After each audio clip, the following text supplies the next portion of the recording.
भारत के लिए ये समय कूटनीतिक तौर पर एक गेम चेंजर साबित हो सकता है, क्योंकि यूरोप अब अमेरिका पर पूरी तरह निर्भर नहीं रहना चाहता और उसकी नजर भारत पर टिक गई है। हाल ही में डेनमार्क ने एक ऐसा चौंकाने वाला ऐलान किया। उसने अपने रक्षा बजट को इतिहास में पहली बार रिकॉर्ड स्तर तक बढ़ा दिया है। यूरोप के छोटे छोटे देश भी अब अपनी सुरक्षा को लेकर गंभीर हो रहे हैं, क्योंकि उन्हें लग रहा है कि रूस का खतरा अगले कुछ सालों में और बढ़ सकता है। दरअसल डेनमार्क ने घोषणा की है कि वो अपनी जीडीपी का 3.2% अब डिफेंस पर खर्च करेगा। ये नाटो की तय 2% से कहीं ज्यादा है। यानी डेनमार्क अब पूरी तरह अपनी रक्षा तैयारियों में जुट चुका है।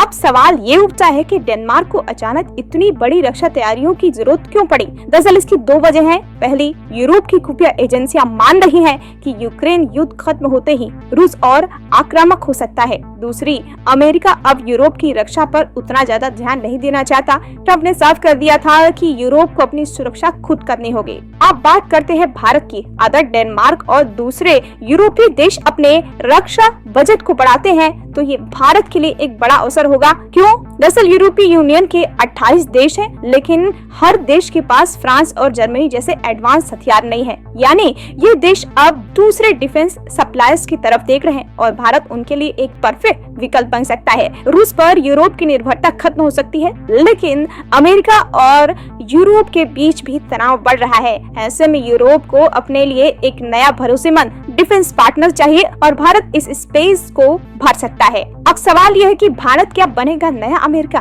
दरअसल अमेरिका हमेशा से दुनिया का सबसे बड़ा हथियार सप्लायर था, लेकिन अब भारत की इंडस्ट्री में तेजी आ गई है। हाल ही में भारत ने फिलीपींस, वियतनाम और इंडोनेशिया जैसे देशों को हथियार बेचे हैं और आगे बेचेगा भी। मेक इन इंडिया के तहत भारत अब दुनिया को हथियार सप्लाई कर सकता है और यूरोप में बढ़ती डिफेंस डिमांड इसका सबसे बड़ा मार्केट बन सकता है। अगर भारत इस मौके को सही तरह से इस्तेमाल करता है तो अगले 5 से 10 सालों में भारत अमेरिका की तरह एक बड़ा डिफेंस एक्सपोर्टर बन सकता है। खैर कुछ भी हो, लेकिन सवाल ये होता है कि क्या भारत को इस मौके का फायदा उठाना चाहिए? क्या भारत आने वाले समय में एक बड़ा डिफेंस एक्सपोर्टर बन सकता है? आपका क्या कुछ कहना है? हाँ या ना में कमेंट कर जरूर बताएं।